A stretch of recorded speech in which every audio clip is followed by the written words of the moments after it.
Well, the next few weeks we have some long gospel readings. So that's just a part of the character of the latter part of the season of Lent and then into Passiontide. So sort of fasten your seatbelts and that. We have some long readings the next few weeks. And today is this wonderful reading about Jesus and the woman at the well. So first, some history stuff and culture stuff, because these matter in our looking at that text and unpacking what is in that text for us in our day-to-day life in this era. So first of all, there's this issue between the Samaritans and the Jews. And we've talked about this before. I have mentioned this before about the animosity, the hatred between these two groups, but we maybe don't necessarily know what that is rooted in. And so here's what it is rooted in. It all goes back to the time of the Babylonian captivity, 586. So by the time Jesus is on the scene, you're talking over 500 years worth of this hatred, right? And so what happens in the Babylonian captivity, Jerusalem's flattened and all this stuff, and a bunch of the mucky mucks of the society. So business leadership, education leadership, religious leadership, political leadership, all of those people rounded up and deported, exiled over into Babylon.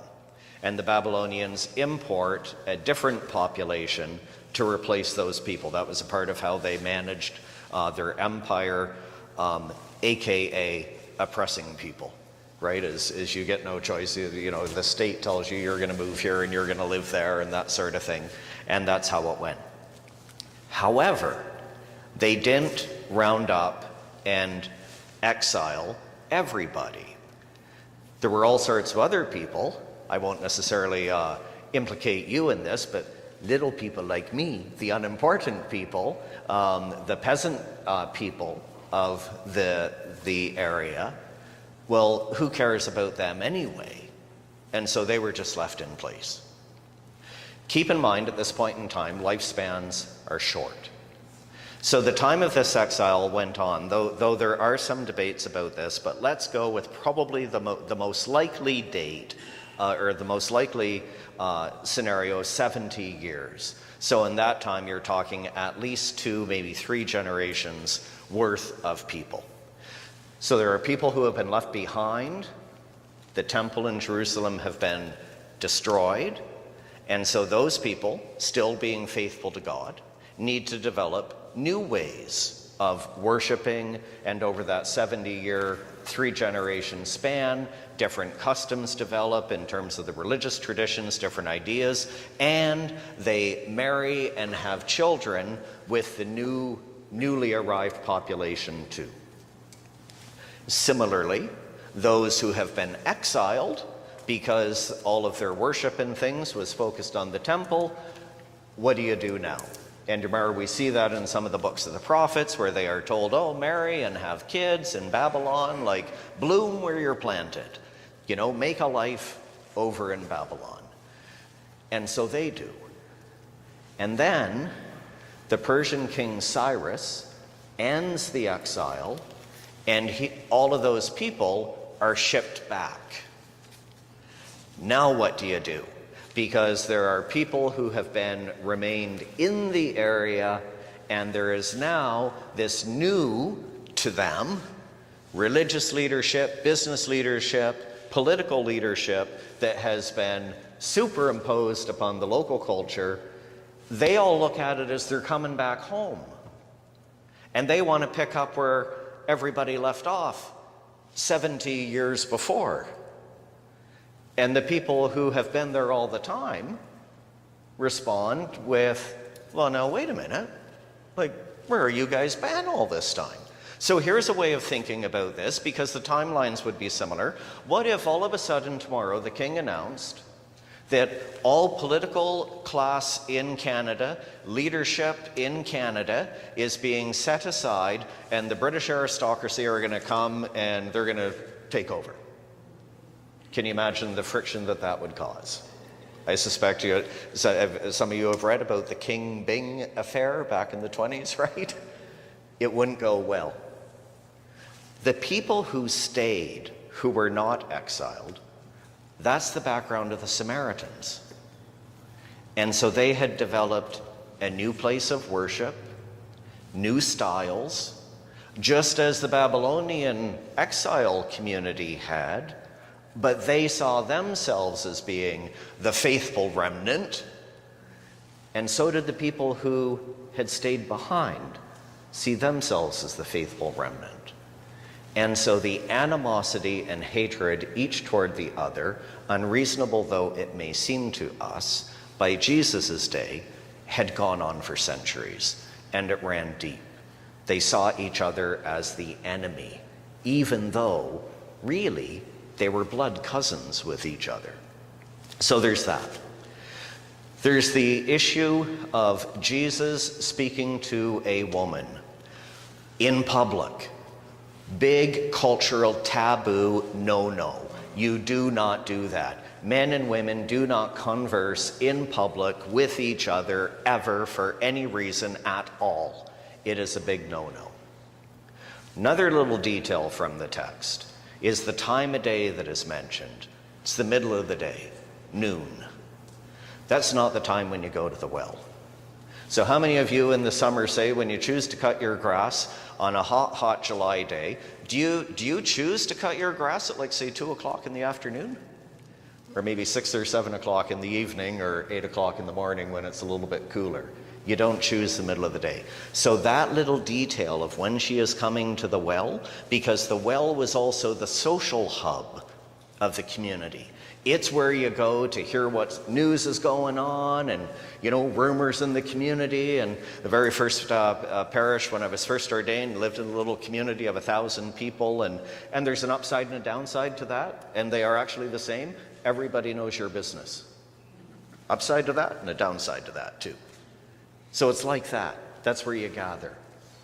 The fact that she is going there in the middle of the day speaks volumes to us.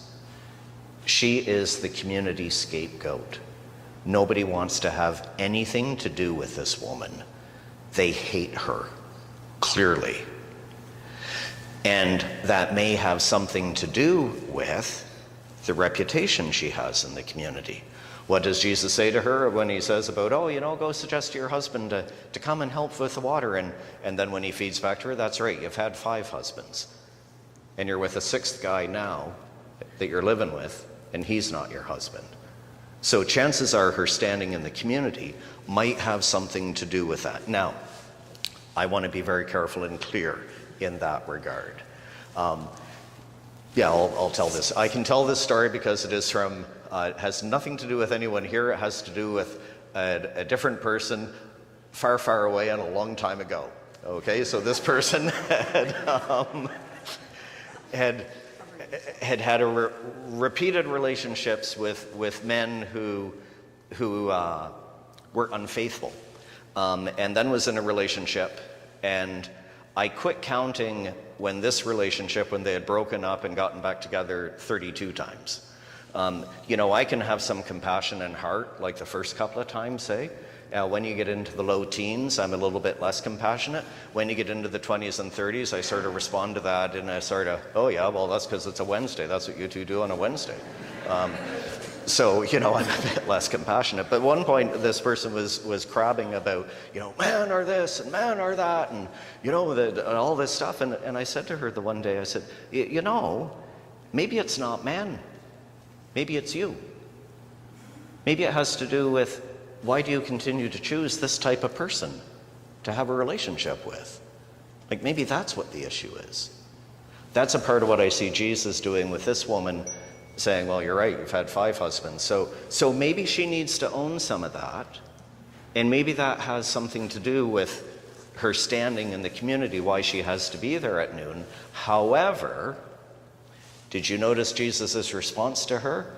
He does not lecture her. He does not belittle her. He does not chastise her. He does not condescend to her.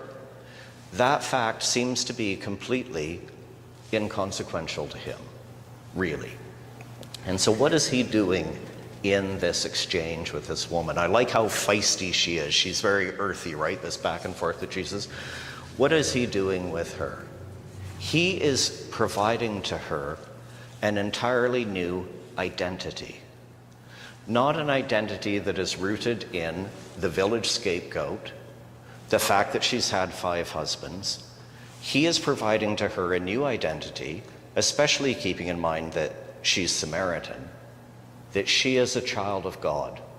And her being a child of God is the single most important thing and overrides all the other stuff that she has collected up or that other people are whispering behind their hands about her over. That overrides all of it. And how that applies to us, it seems to me, is a very reassuring and encouraging thing for every single one of us, that God does not define us or see us or conditionally love us based on the times in our life that we get things wrong. We are not defined by our mistakes. We are not defined by our worst decisions on bad days. That is not what God focuses on when God sees us. That what God focuses on when God sees us is who we are as a child of God. And all of the other stuff really doesn't much matter.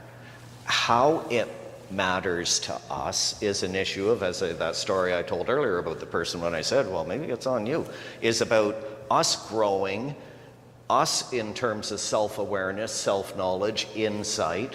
But that's not that God is sitting on a throne on high saying, well, I will not love you unless, you conform to some sort of a checklist of the myth, what I call the myth of the perfect person. And another way that this matters to us related to that. And this came up at Vestry this year. It came up a little bit at Vestry, our annual meeting last year, and that you've seen the number of funerals that I have done the last 3-4 years now. It's through the roof. It's crazy.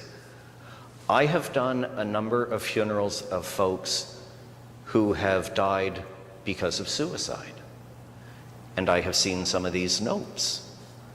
And I think to myself, why is our society full of this mythology of the perfect person? Why are we in our culture right now defining people by a single thing they did on a bad day, a bad decision, a mistake they made, a time in their life they got it wrong? Why are we doing that in our culture? I don't understand it. Any of us who have raised children, sometimes they get things right, sometimes they make a mess of things. Even as an adult, I would say that applies to me too. Sometimes I get some things right, not too many I would say, but sometimes I make a spectacular mess of things. You dust yourself up, dust yourself off, sometimes with the help of other people, and you carry on the next day. We are not defined by our mistakes, the worst decisions we've made, our bad days, bad choices we make. Maybe this woman, she's had 5 husbands and now she's with a 6th. Well, maybe every one of them were a bad choice. The village has defined her by that. Jesus doesn't. Jesus opens up the door to her for a whole new identity as a child of God, a daughter of God, and that's the only identity that matters. And it is the only identity for you and me that matters, is that we are a beloved child of God. And everything else, it's just not important.